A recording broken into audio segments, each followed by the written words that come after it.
Tano, hoy empezamos dentro del ciclo de conferencias 36-75 con el marco militar. La primera conferencia es Franco militar, que le va a dar Manuel de Vicente. ¿Cómo es que te has inclinado por él? Pues mira, considero a Manuel de Vicente uno de los primeros expertos en la historia de la guerra civil desde el punto de vista militar. Ha hecho una investigación exhaustiva en los archivos militares, ha estudiado los partes de guerra de ambos lados y ha sacado unas conclusiones muy interesantes recogidas en su historia de la historia militar de la guerra civil española.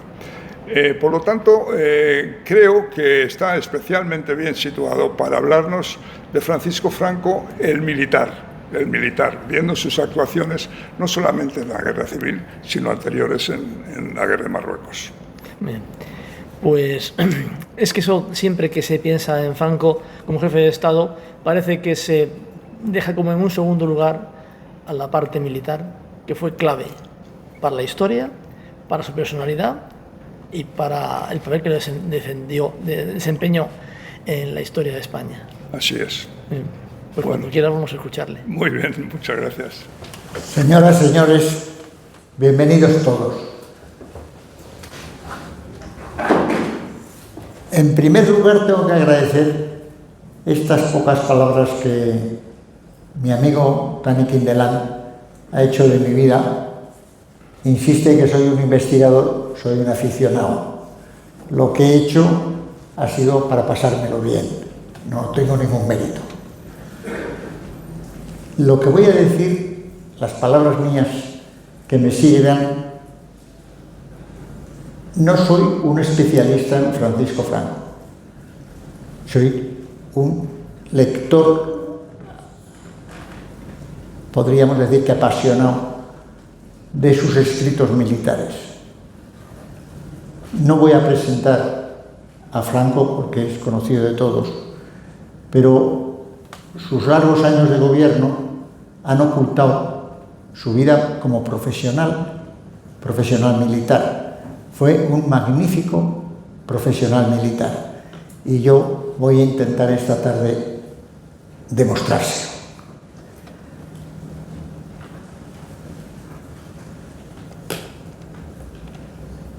He preparado una presentación tipo empresarial para que facilitar a todos seguir la conferencia. Habitualmente a un oficial militar se le juzgan por una serie de parámetros o de valores, ¿no? Primero la vocación, el médico, el sacerdote y el militar. Son tres profesiones en las que la vocación es fundamental. Bueno, pues Franco tuvo una vocación militar temprana, clara y firme. Ingresó en la Academia de Infantería, no recuerdo bien, pero por ejemplo con 14 años, no recuerdo exactamente la edad. Otro parámetro importante de un profesional es la capacidad de mando. Y eso lo demostró Franco en los 14 años que estuvo guerreando en Marruecos con tropas de asalto, con tropas de choque, las tropas más duras. Y era un jefe respetadísimo. La ejemplaridad del mando. Franco permanentemente dio un ejercicio de ejemplaridad. Mi padre, que convivió con él en Marruecos, mi padre era artillero y los artilleros tenían que dar servicio a la legión y a los regulares, y pudo convivir con él. Me ha recordado desde pequeño que cuando todo el mundo se iba, después de días duros de frente, se iba al casino en Melilla o en Ceuta a gastarse el poco dinero que tenía, Franco se quedaba estudiando. Por las noches, cuando la gente de su propia unidad estaban tomando copas, pues él estaba estudiando. El valor, otro parámetro fundamental de un militar. La bravura y el arrojo estos tres valores suficientemente acreditados en su vida. La frialdad, para analizar y reaccionar en situaciones dificilísimas, en que está en juego la vida. La frialdad de Franco era proverbial. La disciplina, férrea. Disciplina para él y para los demás. Hay muchos ejemplos, podría contar anécdotas, pero no da tiempo. Escritor, militar, intelectual. Escribió Raza, el diario de la bandera, y luego ya, siendo jefe de Estado, masonería. Y el último parámetro que para mí es fundamental para valorar a Franco como militar es que fue el general más joven de Europa, equivalente a Napoleón Bonaparte.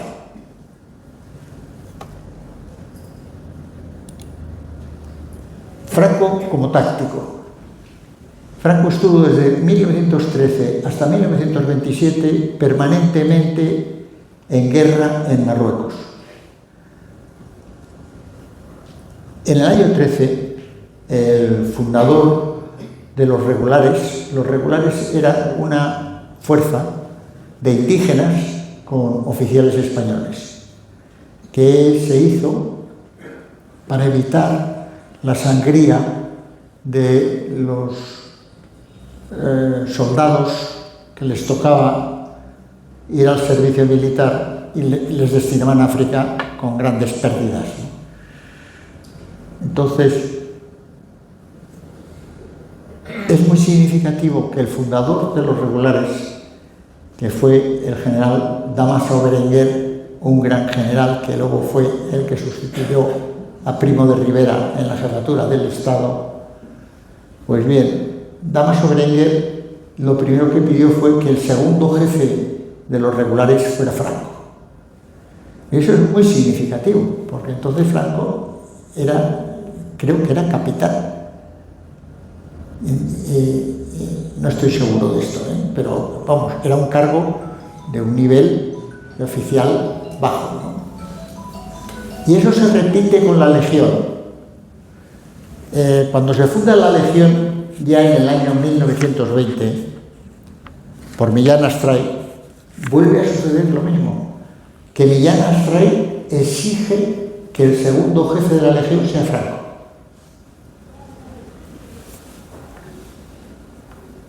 Y eso ya quiere decir que los hombres más significados en la guerra de Marruecos, los hombres que crean las unidades de choque, un inciso, los regulares son la unidad o unidades que tienen más medallas militares y laureadas de toda España. Unas unidades que desde Marruecos hasta final de la guerra civil nuestra fueron unidades de choque de enorme valor, enorme valentía y enorme eficacia. Pues igual pasó con la Legión. La Legión legendaria allí en Marruecos se hizo con Millán Astray, pero se hizo también con Franco. Así que el que inculcó la disciplina y la organización fue Franco. Millán Astray, como saben todos ustedes, un hombre que era tuerto y manco, de heridas de guerra. Era un hombre muy valiente, impetuoso. Franco fue un hombre sistemático, ordenado, disciplinado, controlador. Bien, ¿por qué digo esto? Es para justificar que Franco fue un gran militar táctico. Todo el mundo quería tener a Franco a su lado. Hay dos hechos, entre los muchos, porque 14 años que estuvo Franco combatiendo en Marruecos, sin parar, sin descanso. Bueno, a excepción de una herida que tuvo en el vientre muy grave, que estuvo unos meses hospitalizado. Pues hay los dos hechos para mí más significativos en que se manifiesta la capacidad táctica de Franco.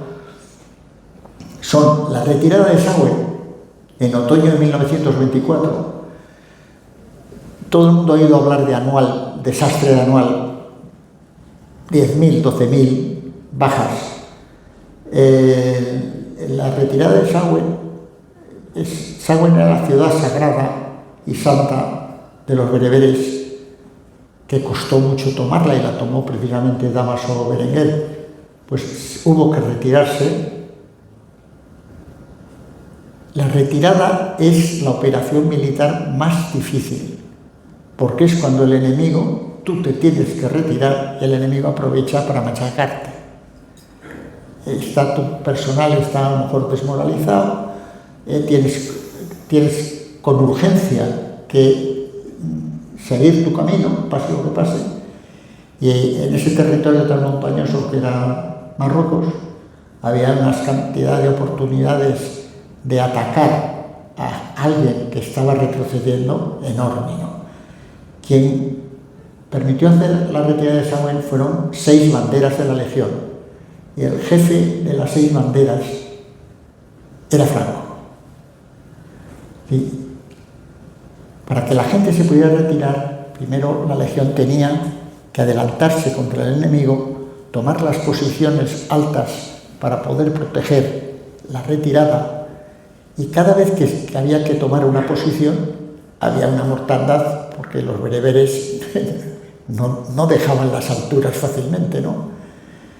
Entonces no me puedo explayar, pero la retirada, no sé exactamente, pero fueron del orden de 4.000 a 5.000 bajas españolas, y fue una retirada de más de 100 kilómetros, sin caminos, en montaña, con unas dificultades tremendas, porque el enemigo estaba siempre en posiciones favorables y los españoles tenían que ir por los valles, cruzar desfiladeros, los machacaban. El segundo, no me puedo extender. Segundo, el desembarco de Alhucemas. La guerra de Marruecos, que duró desde 1909 a 1927, o sea, 16 años, se resolvió por el desembarco de Alhucemas. Fue vital. Pues bien, eso se hizo en colaboración con los franceses, porque los bereberes, y concretamente, no me sale el nombre ahora, Abdelkrim, estaba entrando ya en la zona francesa, no solo en la española. Entonces, los dos países hicieron Alhucemas.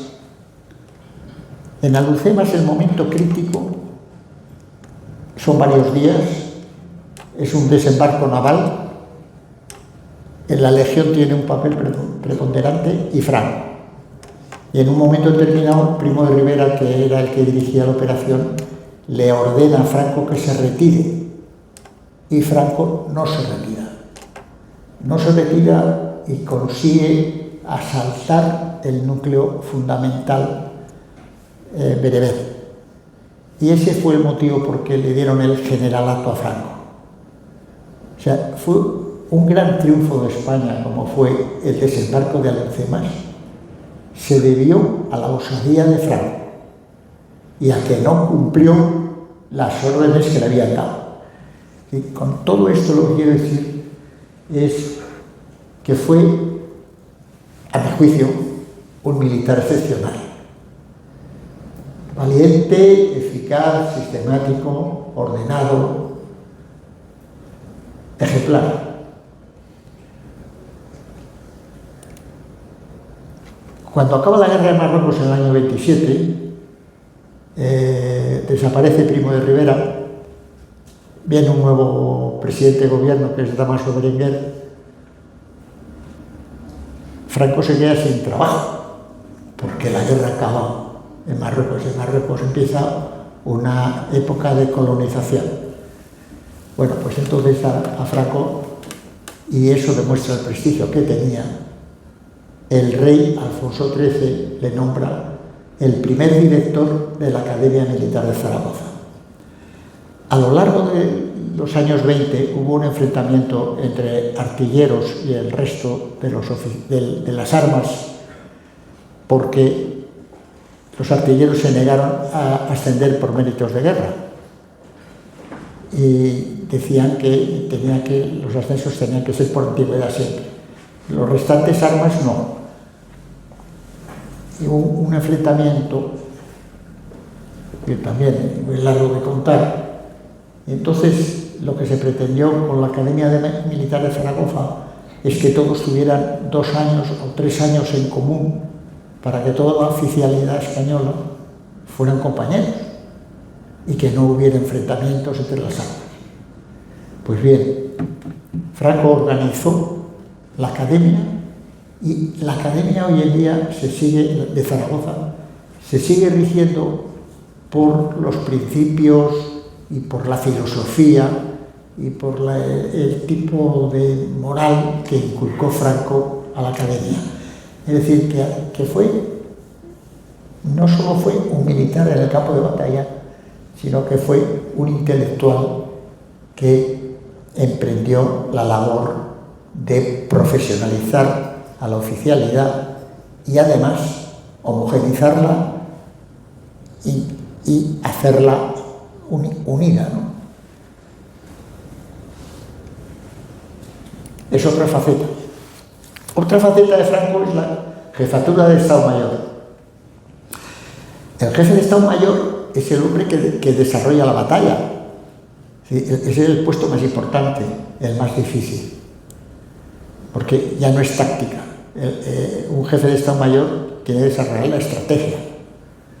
Es el que conjuga los elementos que dispone, el que hace el orden de batalla, etc. Pues Franco también fue jefe de Estado Mayor. En octubre del 34, con la revolución de izquierdas, la revolución de Asturias, fue un levantamiento contra el gobierno republicano de los socialistas que no quieren reconocer, pero que está suficientemente acreditado. Fue simultáneamente en Cataluña y en Asturias. El resto de España fracasó. En Cataluña duró muy pocos días, pero en Asturias los mineros mantuvieron durante casi un mes una rebelión, una revolución con quemas de iglesias, quemas de casas, matanzas, asesinatos. Se robó el oro del Banco de España de Oviedo, se asaltó la fábrica de armas de Trubia, en fin. El presidente de la República, que entonces era de derechas, le encargó a Franco que primero como asesor y luego como jefe de Estado Mayor, que organizara el control de la rebelión con tropas de Marruecos. Y así lo hizo y consiguió extirpar la revolución. Eso fue en octubre del 34. En mayo del 35 se le nombra jefe del Estado Mayor Central del Ejército.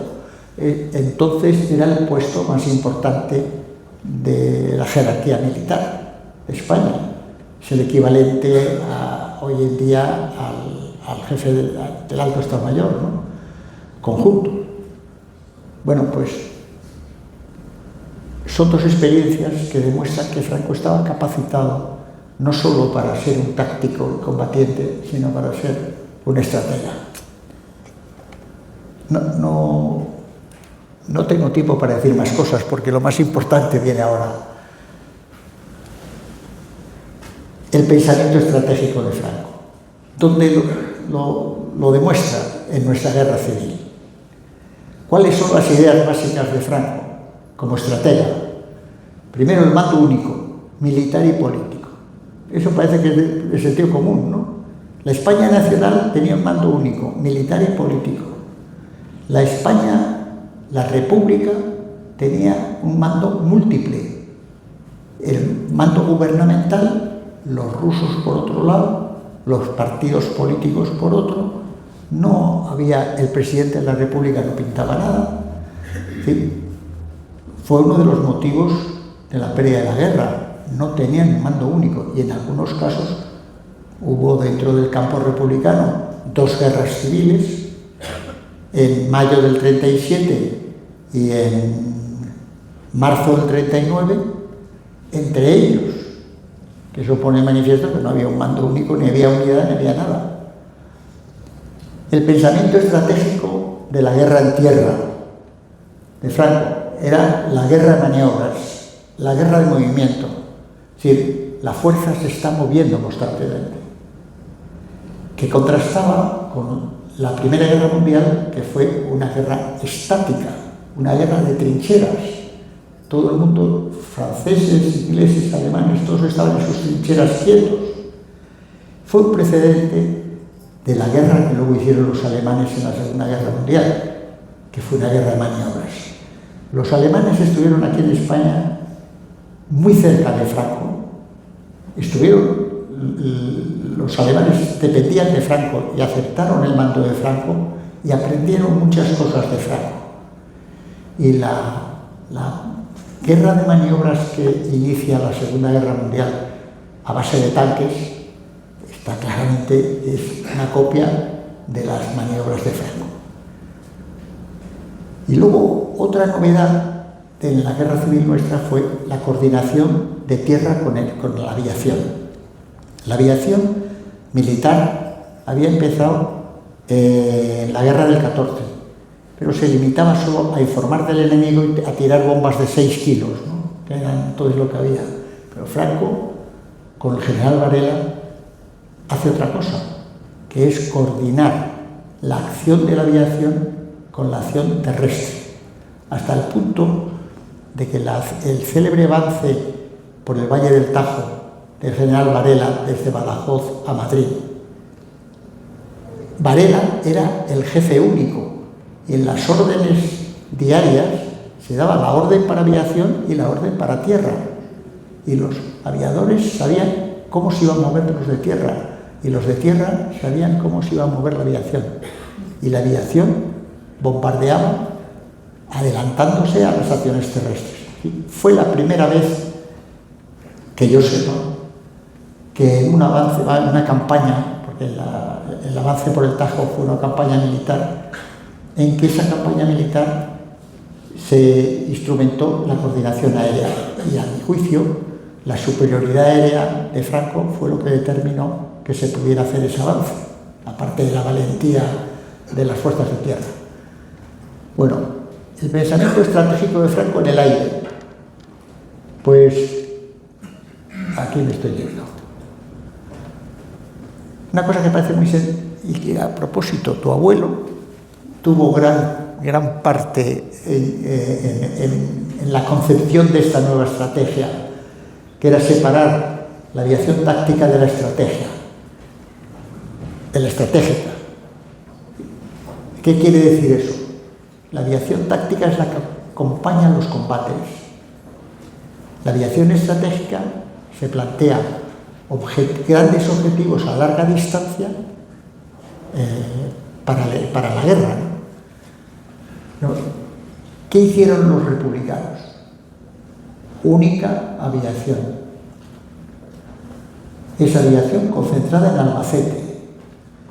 La aviación nacional táctica y estratégica se movía en bases acompañando a la guerra. La aviación republicana estuvo toda la guerra fija en Albacete.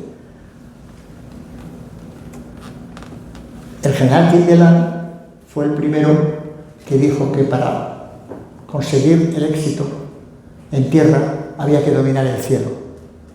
Pero durante los primeros meses de guerra la capacidad aérea estaba muy volada, internacionales. Y ¿qué es lo que le dio, a mi juicio, la ventaja a la aviación nacional? La estrategia de los aeródromos. Los republicanos solo tenían 2 aeródromos base, muy grandes, muy bien dotados: Albacete y Alcalá de Henares. Pero las batallas se producían por toda España. Los nacionales construían aeródromos de tierra que estaban a 30 kilómetros del combate. ¿Qué quería decir eso? Pues que un avión fuera de caza o de bombardeo Si salía de un aeródromo que estaba a 30 kilómetros, el tiempo útil de su vuelo que podía dedicar a combatir era muy alto. Sin embargo, la aviación republicana, al tener que ir, por ejemplo, pues desde Albacete, pues no sé, a Salamanca, que el caso luego les hablaré de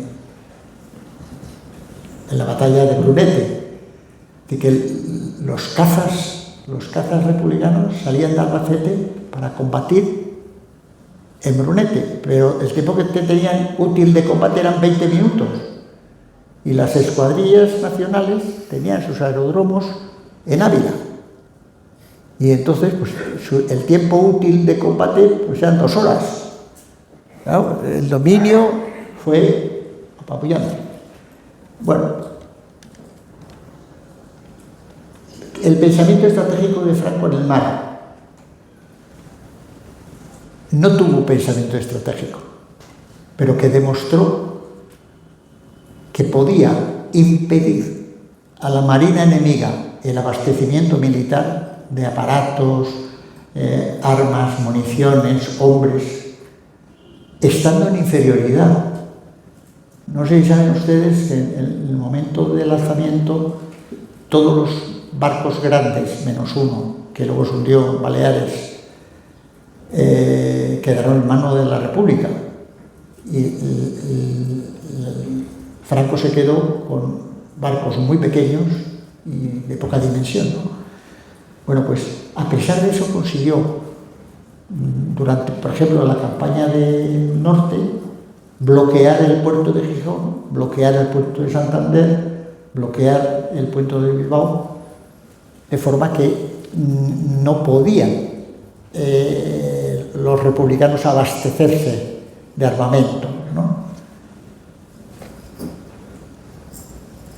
Perdón, pero yo tengo que ir así de prisa. El pensamiento estratégico les he hablado ahora, las acciones estratégicas. Por ejemplo, el cruce del Estrecho. Estalla la guerra y donde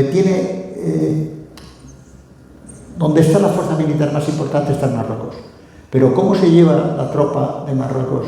La tropa y el armamento, claro, a la península. Primero, Franco estaba en inferioridad naval. Tenía barcos muy pequeños y además los barcos grandes estaban en el estrecho vigilando y pidiendo que se pudiera. Pues entonces se inventa el transporte aéreo. Es la primera operación militar de importancia que se hace en la historia. Así como Alhucemas antes en Marruecos había sido el primer desembarco naval, Franco hace el primer transporte aéreo de tropas. Y aquí me paro. Otra acción estratégica, el avance por Badajoz. Cuando cruza el estrecho y Sevilla se hace nacional, los generales republicanos se van a Córdoba esperando que para ir a Madrid tienen que pasar por Córdoba. Franco va por Badajoz. ¿Por qué? Primero, que es ahí demuestra el pensamiento estratégico. Primero, para buscar la unidad del territorio nacional, norte y sur. Castilla se había quedado separada de Andalucía. Y entonces no va por Córdoba, que es el camino más corto para ir a Madrid. Va por Badajoz. La primera razón, porque unifica la zona. La segunda, porque asegura la frontera portuguesa. Al entrar por Badajoz, Portugal, que era un aliado nacional, vamos a decir así, toda, desde Galicia hasta Andalucía, toda la frontera portuguesa queda en manos de Franco. Con lo cual, es una nación por donde pueden venir armamento, puede venir tropas, puede venir ayuda, ¿no? Y tercero, porque hay un ferrocarril que se llama el Ferrocarril de la Plata, que va desde Sevilla hasta León, y que era precisamente un transporte masivo, vertical, que era paralelo a la frontera portuguesa y por tanto Franco se garantiza que puede mover las tropas que vengan de Marruecos, las puede llevar al norte. Esas son las tres razones por las que hace Badajoz y que sorprende a sus propios compañeros militares republicanos que le estaban esperando en Córdoba. Vamos a ver aquí.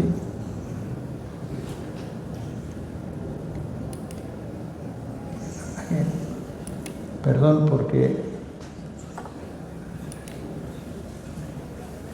aquí me he saltado.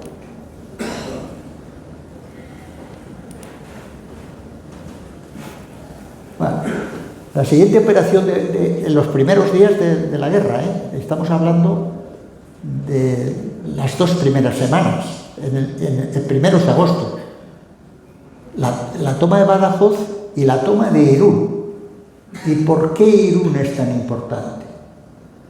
Porque Irún abre la puerta a la frontera con Francia. Entonces, garantizada la frontera con Portugal, Franco lo que está es abriendo otra frontera, precisamente pensando en el abastecimiento de fuerzas de armamento, ¿no? La toma de Irún por Guipúzcoa y el puerto de Ancharinea en el Baztán, en Navarra, que son los 2 accesos terrestres claros para poder traer masivamente transporte, ¿no? Otra acción estratégica de Franco, el avance por el Valle del Tajo, que ya he comentado, ¿no? Con un mando táctico único tierra-aire, que era Varela. La desviación a Toledo, cuando todo el mundo estaba esperando, el gobierno republicano se marcha de Madrid el día 5 de noviembre del 36 porque están ya en Toledo, pero Franco para el avance en Toledo para rescatar Toledo y el Alcázar de Toledo. Es una utilización propagandística de un mito internacional, porque la prensa internacional había hablado del Alcázar de Toledo, había creado era un elemento muy conocido en todo el mundo, ¿no? Y ahí me recuerda una decisión parecida que tuvo Eisenhower en el desembarco de Normandía, que en un momento determinado se acabó el suministro de chicle. Y entonces Eisenhower pensó, si la tropa ve que no somos capaces de suministrarles chicles, van a pensar que luego no vamos a ser capaces de suministrarles balas. Entonces se para todo el mundo 3 días. Esos 3 días se justifican para limpieza, armamento, para descanso de la tropa, para no sé qué, hasta que llega el chicle. Parece una tontería. Y yo pienso que es una decisión estratégica importantísima. Parar todo el avance del desembarco porque te falta chicle. Bueno, pues Franco hizo algo parecido con Toledo. Y hay unos elementos estratégicos para mí, ahí los pongo el punto 7, aceptar los fracasos militares y convertirlos en factores de éxito. Eso es muy fácil decirlo, pero es muy difícil hacerlo. Pero voy a contar yo una serie de situaciones en que esto se produjo.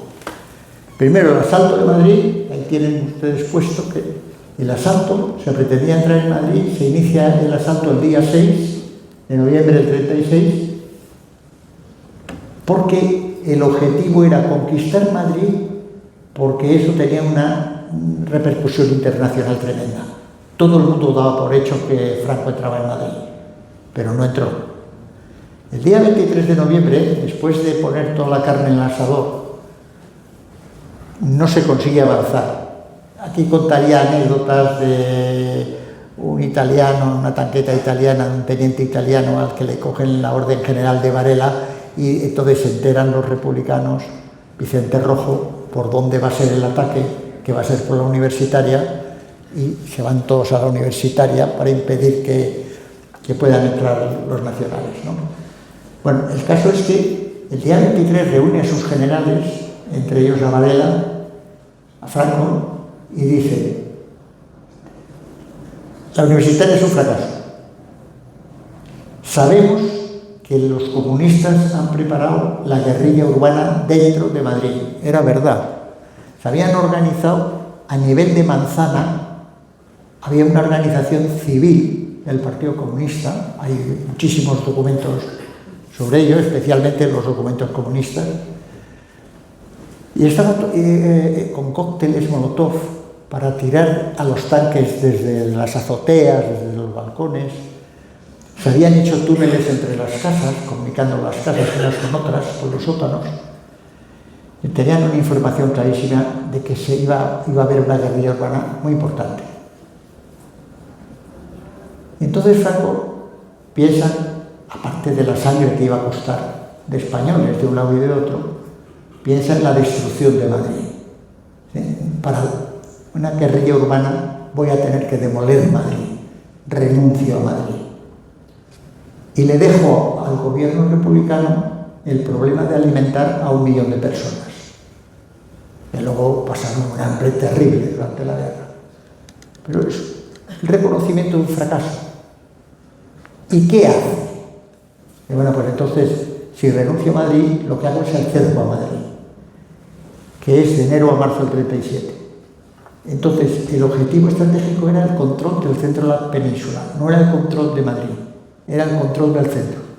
Porque, como sabéis, como saben, todos los transportes nuestros son radiales. Si tú controlas el centro, controlas los transportes ferroviarios, los transportes de carretera, controlas todo, ¿no? Bueno, entonces la batalla del Jarama, una de las batallas por el cerco de Madrid, queda en tablas, y la batalla de Guadalajara, por una serie de problemas, los italianos desobedecen las órdenes de Franco, hay una tormenta de esta brutal, que en el mes de marzo se ponen en Guadalajara a 10 grados bajo cero, no puede actuar la aviación española, nacional, y fracasa Guadalajara. O sea, que primero fracasa el asalto a Madrid, lo reconoce. Luego fracasa el cerco a Madrid, y en marzo del 37 lo reconoce. Y crea un nuevo objetivo. Si no puedo con Madrid, me voy al norte. La campaña del norte, la campaña del Cantábrico. ¿Por qué? Pues el primer problema, ya esto lo estropeó. El primer problema, perdón,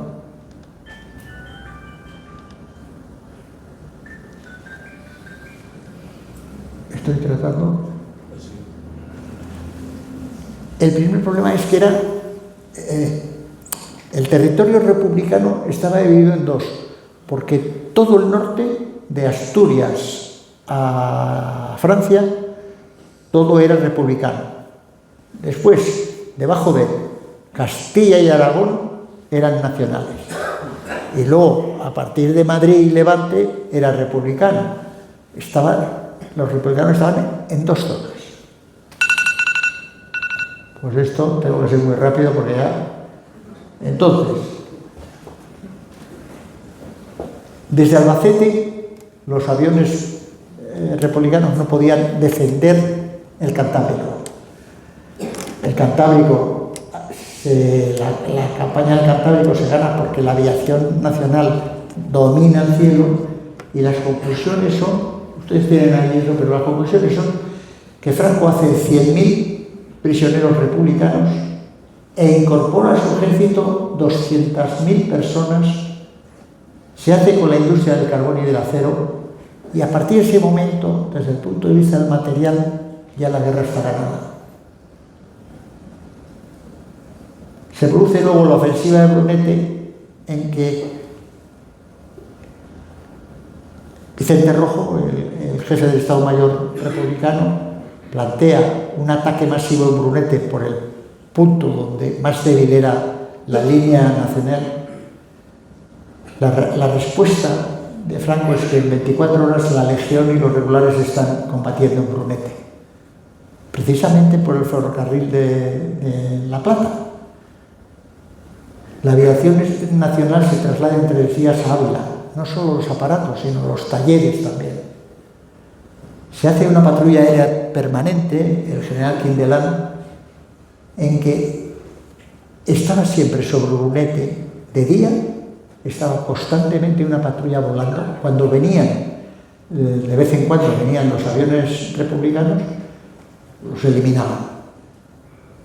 Hasta el punto de que en la batalla de Brunete, en la aviación republicana pierde 103 aviones, que era más de la mitad de la flota militar. La pérdida de Teruel es otra manifestación. La campaña de Aragón, dividir de nuevo la zona republicana, la divide entrando por Vinaroz al mar y deja Cataluña para un lado y Valencia al otro. La batalla del Ebro es una gran batalla de desgaste, y me voy a permitir darles aquí. Estoy tratando, lo siento, el día de mañana se hará una edición de las conferencias y yo completaré lo que ahora no he dicho. Y aquí he puesto una lista de la visión militar de Franco de la guerra de Marruecos. Estos son elementos, nunca Franco, por disciplina militar, nunca Franco habló de qué es lo que había que hacerse en Marruecos, pero dejó escritos de su pensamiento. Yo, de las cosas que he recogido por mi cuenta, les informo. Primero, Franco pensaba que Marruecos necesitaba un ejército colonial independiente del resto del ejército español, que fuera profesional y voluntario, es decir, los regulares y la elección. Él pensaba que lo fundamental es la calidad de las tropas y no el número de tropas. Luego, la prioridad, las armas automáticas. Era mejor tener menos gente con armas automáticas que tener mucha gente con fusiles. Luego en Marruecos, él fue siempre defensor de la doble acción militar y política, siempre en paralelo. Es decir, que el ejército tenía que ocuparse de guerrear, pero el ejército a su vez hacía la acción política con los jefes de las cábilas. En Marruecos había 63 o 65 cábilas. Pues era poner de nuestra parte a esos caídes, la mayoría de las veces con dinero. Tenía muy claro, Franco, que la guerra de Marruecos no podía basarse en los oficiales no podían ni debían aplicar los reglamentos militares, sino que, como era una guerra de guerrilla, que el oficial debía de adaptarse a la guerra del bereber. Y luego pensaba que Alhucemas, que era el foco de la rebelión oriental, la zona de Melilla, la cábila más importante y más guerrera era la de los Beni Urriagel, que era donde era Abdelkrim, y él pensaba que mientras los Abdelkrim y los Beni Urriagel estuvieran vivos, la guerra iba a mantenerse. Y efectivamente, cuando se hizo el desembarco de Alhucemas, se desencadenó el fin de la guerra.